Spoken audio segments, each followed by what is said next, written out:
All right, welcome to the Kwak Brothers podcast show. And yes, today I'm riding solo without Daniel for this episode. Welcome to episode 9. And today we have some really crazy news flash that is developing. We may think that the market has crashed already. Even if it's not a major crash, we may think that we're experiencing a minor crash. Now, I don't know if this is happening locally or nationally, so we're still finding out what's going on. This is still a development. It was a conversation where it was kind of hot when I sat down with my mentors today. So we're going to bring some more news to you. We're going to have some new articles that we're going to be developing soon. And we're going to have some information to back whether this is true or not, or this is just a rumor going around the street. But there's certainly a speculation that we need to be careful because I think the market is moving for direction where we may see a crash in the next year, or even Daniel's prediction, he believes that we're going to crash in about 3 years. So I want to be extra careful by saying whatever I'm saying, because I know some of you guys are listening and taking our podcast seriously, which I really do appreciate. But we want to make sure we're telling you guys things based on truth and facts. So we're still working on whether this speculation that the market has crashed already is true or not true. So we're working on that right now. So today we're going to go and talk about the one thing that most people don't talk about when it comes to managing properties. Now, even if you're not managing properties, and you're having someone else manage it, this is especially true if you have someone else manage your property. But this is going to go to people,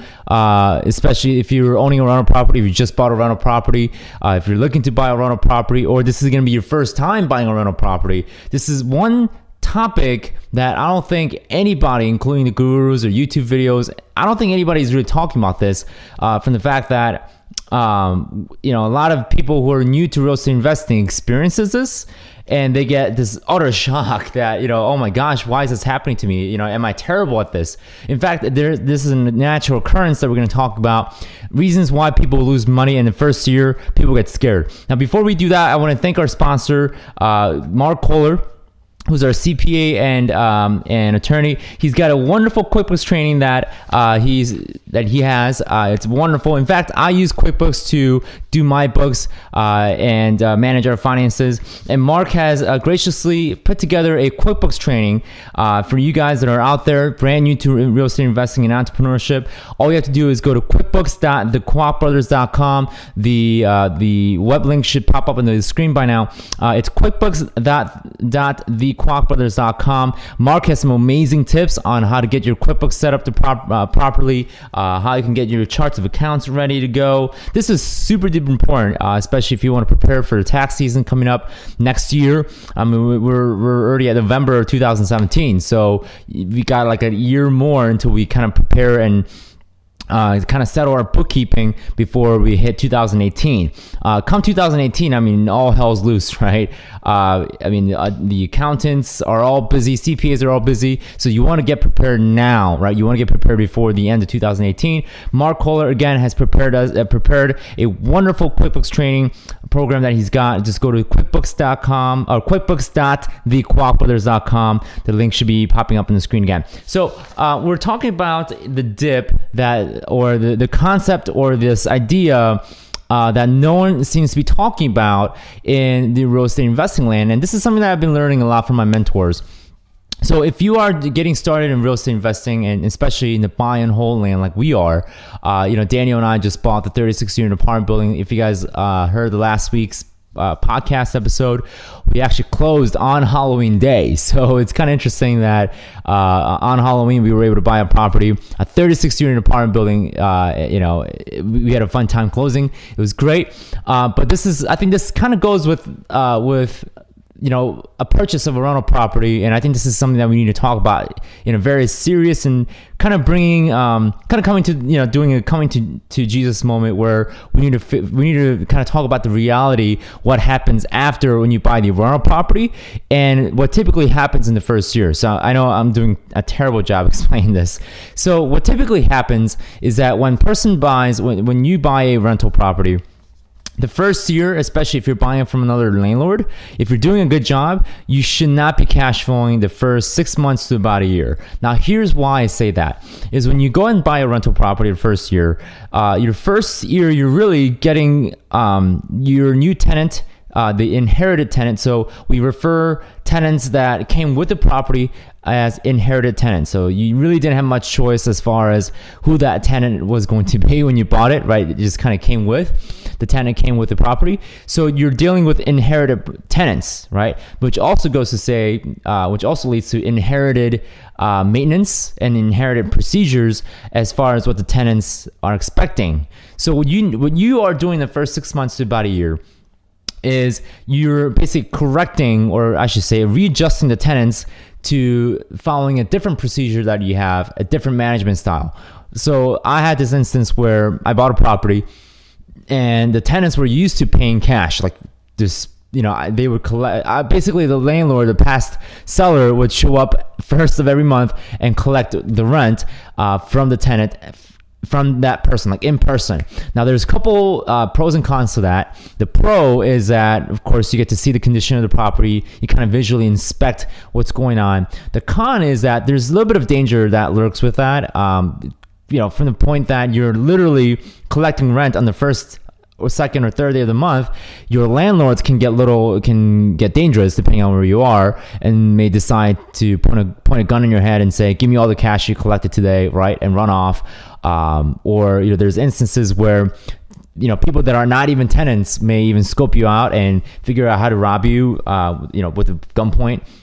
So you don't want to do that, right? Of course, entering in anyone's home, it can be a danger alone, right? Especially if you're doing it alone. And this isn't to sound sexist at all. But if you're a lady, walking into a property to collect rent by yourself, it could be perceived as a danger, right? Now, you're putting yourself in a risk. So there's pros and cons to collecting rent in person, especially cash. I lean towards not collecting rent in cash. If at all possible, you want to have the tenants pay you via online servicing software, right? Softwares like AppFolio or Buildium. I use AppFolio. But if you are collecting rent, I would suggest that you train your tenants to paying via internet, right? Some of you guys might be saying, well, no, my tenants will never pay internet. Trust me, it's either that or the eviction, right?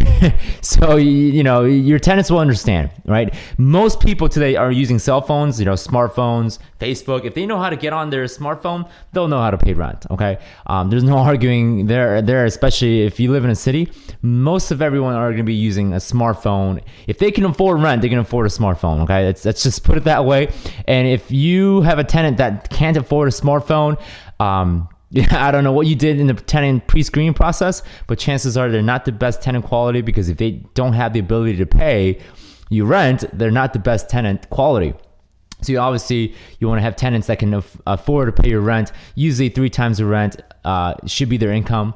So back to this whole idea of no cash flow for the first 6 months to a year. So what you're doing is the first 6 months to a year, you're basically inheriting all the bad stuff that the last landlord could not take care of, right? You have to be extra diligent and of course vigilant as far as what you need to be taken care of, especially maintenance. Do you need to replace a tenant? Does the tenant have a lease? Right? You need to be moving utilities. If you live in a major city, sometimes the major cities may ask you to pay a deposit for the utility. I know it sounds stupid for some of you, but in certain cities that I live in, Chicago suburbs, they do require some sort of deposit for water, garbage, something along that lines. So do check with the municipality laws if there are any laws or codes, policies that require you to do any sort of deposit, right? That's gonna be a cash outlay right there, from day one, right? You need to be able to switch that utility and pay for water and garbage and sewage, of course. Those are mandatory and required utilities. You want to make sure you have those. So it's super important. The first 6 months to a year, you want to have enough cash reserve on the side to handle some of the maintenances. And I think this is something that I learned in the hard way.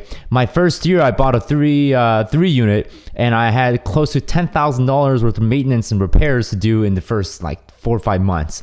Right. And now, of course, you want to anticipate that when you first walk through the property before you even buy the house, right? Before you even buy the property. You want to look at the property condition. If you're expecting maintenance, make sure you factor that into your numbers, right? You do not want to jump into buying at the full price and you find out you got automatically $10,000, $20,000 worth of maintenance you got to take care of, which is not good, right? Now, it's inevitable that you're going to be spending maybe $3-4 grand anyways. Even if the property is in a perfect condition, still have $3,000 to $4,000 in the cash reserve just in case you may have to deal with certain issues in the first 6 to 12 months. Just because, if you have inherited tenants, the cost of retraining, quote unquote, retraining your tenants is going to involve in some sort of monetary investment. So you're going to have to factor that in. You're also going to have to factor in if you do end up, evicting your tenant, if that tenant is on month-to-month lease and you're not much of a fan of the tenants, you may have to evict the tenant, which may involve in vacancies. Now, also the rent might be lower than the market rent, right? So you may have to be prepared if you do raise the rent by, let's say, $50. What if the tenant moves because of that, right? So you may have to kind of factor that in. Now, with the whole conversation of raising rent, you want to make sure that their existing lease, you want to read it, right? You want to make sure that there's no clause in there that says, you can't raise the rent or anything like that. You want to make sure you watch out for that. So the first year, what typically happens is you get this little dip. You go negative for the first year. Okay, your cash flow is basically going to be going into repairs, dealing with the inherited tenants, right? Kind of fixing the management, right? In most cases, in my experience, when I buy a property, I seem to have an issue where I'm taking over a bad management. So a lot of times I'm spending a lot of money to fixing that, and fixing that bad management and correcting it to where it's going to be it's going to work, right? The ongoing cash flow is going to be there. So you want to be mindful. The first year you may lose some money. Okay, this is something that no one seems to be talking about. It's surprising that not a lot of people are talking about this concept. Everyone seems to have this pipe dream from like day one. They're gonna be having cash flow, which is not true. The first 6 to 12 months, you may want to kind of scope out things. And now, if they were in a perfect management, perfect tenant, okay, fine, right? You're gonna be doing okay, right? You're gonna be cash flowing, but it's never too bad. It's never a bad thing to be prepared. It's never a bad thing to kind of set some cash aside anyways, right? Like earlier in the podcast, we talked about a possibility where we may have already met a market crash, right? What if we did, right? Do you have enough cash reserve to handle the next 2-3 years, right? Where you may not have enough businesses coming in, where you may be dealing with some financial crisis. So you may even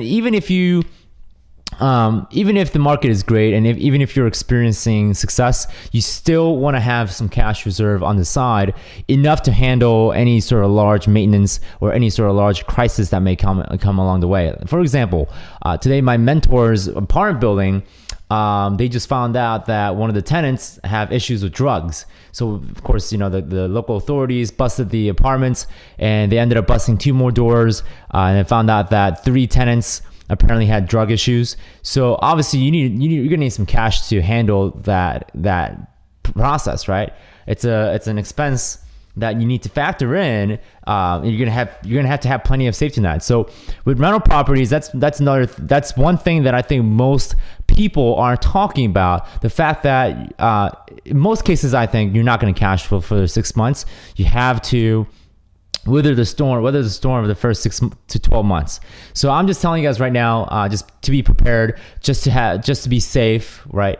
Just to make sure that you guys are not being wiped out the first 6 to 12 months, which is not a good idea, right? You do not want to be wiped out and exit out of the game long before you can even get your first cash flow, right? Positive cash flow. So after about a year to 6 to 12 months, depending on how much maintenance you're going to need or how much adjustment of management you're going to need, after about a year or so, you're going to start to see a positive cash flow come back, right? You're going to start seeing the yield. You're going to make your money back, right? All the expenses that you had to kind of, put out on the first year, you're going to get those money back. Plus, you're going to start to experience positive gain and return on your cash flow. And even then, the first 6 to 12 months that you have to kind of retrain the tenants and readjust the management, now you're set for kind of the next 5 years, right? Next 5 years, you're not going to have to do any sort of management adjustment or maintenance. You're gonna be okay for the most part. So the first 6-12 months is really going to set you up for foundation. And then after that, after the dip period, you're gonna be just fine. You're gonna be back to cash flow. But I think this is a topic that most people don't talk about. Like I keep mentioning, I want to make sure we're talking about what's real. We're talking about what's really actually happening after you buy a rental property. And a lot of people come to me and saying, Sam, I didn't know that I'm gonna be losing money so much my first 6 to 8 months. Right, Sam, I didn't know that I'm gonna have to pay $5,000 to replace the furnace because the last seller was really careless about the maintenance. So you have to factor that in, guys. You have to factor the fact that the last seller, the last owner may not have taken care of the property as well as you want to. Right, you want to make sure you're watching out for that. Okay, so we're nearing our end of podcast. We just released Deal or No Deal recording just yesterday. So if you want to check that out, please do. We now analyzed 2 properties. One was a house here in Chicagoland area, and the second one was a duplex. The second one, I think we're gonna have a deal. The first one, I doubt that the number is gonna work. But if you want to watch the recording, go to our YouTube channel. If you're there already, just scope out our channel. It's under the Analyzing Deal playlist that we have set up. Go check it out. Oh, another exciting news is that we actually have new members to the YouTube channel coming in. We have Eric Hilario and Nick Reddings. They are 2 of our new team members in our real estate investing. So they're going to be joining us on our YouTube channel. They're going to have their own special corner. I think we're going to be calling it Eric and Nick's Corner. So check it out. They have some fun videos coming out. I love their video style. So definitely check them out. You'll love them. You'll appreciate them as well. So guys, we're going to wrap this podcast up. We're closing in for another episode. I know Daniel wasn't here to make all the fun jokes. I get it. But again, I think there could be some evidence right now that the market has already crashed. I'm looking for more valid verification that it has already occurred. If not, oh well, right? It just false alarm. So next week we're gonna come back with more evidence. We're gonna come back with more details to let you guys know, has the market crashed already? If so, how can we prepare? How can we adjust? If not, as you were, right? So before we close up the podcast, as always, like we would like to say, if you guys want to work with me, my brother, and our nationwide real estate investor group and our mentors, simply go to the kwakbrothers.com/learn. That's the kwakbrothers.com/learn. We're always looking for qualified candidates. The keyword qualified. We're not, just looking for anybody to kind of hop on our team and we're going to be showing them the ropes, but we're looking for qualified individuals who are eager and yearning to learn. If you're burning with passion, you have this desire, just like how Napoleon Hill would like to say in his book, Think and Grow Rich. You have this burning desire to amass wealth and income. We're looking for you, right? We're looking for those individuals who have that desire, that kind of desire. If you do want to work with us, and here's some benefits of working with us, in case we haven't mentioned that. If you do start to work with us, you'll start getting training from our mentors and our real estate investor group nationwide. They know more about real estate than we do, right? So you're learning from the people that we've learned from. At the same time, Daniel and I are going to personally share our secrets of raising capital, of finding seller financing deals, finding the deals in the first place, and we're going to give you all the insider tactics on how we were able to purchase the 36 unit apartment building last week. And how we came so far as owning 56 units so far, and we're about to close another 24 unit by the end of this month. So thank you so much, guys, for tuning in. And before we end, I do want to thank another sponsor that we have, and that is the Blinkist app. Guys, as you guys can see in the back here, I read a lot. My brother and I read a lot. I mean, we have more books up here, and we did read most of these books. Just they're not for show, but have we found out about this app long before? I think we didn't have to physically read all the books, but there's a really cool app where it takes an entire book, right? Like one of these books. This is Outliers, right? Take one of these books and they will summarize it for you in 15 minutes with all the gold nuggets just nothing but gold nuggets in just 15 minutes. So if you're a busy guy like me, if you're a busy guy like my brother Daniel, this is a fantastic app where it's gonna just give you all the points and bottom line without all the fuss. So here's how you can get free trial of the app. All you have to do is go to readwith.thekwakbrothers.com. That's readwith.thekwakbrothers.com. We're gonna throw it on the screen here. Go download the app. It's free to try it out. There is a premium membership that you can sign up for, but I think you guys are gonna do just fine with the trial. So check it out. Read with us and grow and expand your knowledge. I'm telling you guys, reading will literally work your mind. Especially this book, The Outliers by Malcolm Gladwell, a phenomenal book. It basically talks about how do you grow talent, and it's a study of how exceptional people are created. What sort of processes are required for people to be uber successful. So that's a little, I guess, pitch for that book. So guys, thank you so much for tuning in. Thank you so much for tuning into our podcast. This has been episode 9, guys. Next week will be episode 10. Daniel will be back to joining us, and we will be talking about whether the market has crashed already. Daniel will have some more great wisdom for us next week. So guys, thank you so much. Be sure to subscribe to our YouTube channel. Give this video a thumbs up. And if you're listening to this podcast, I appreciate it, guys. Love you all. I'll see you next week.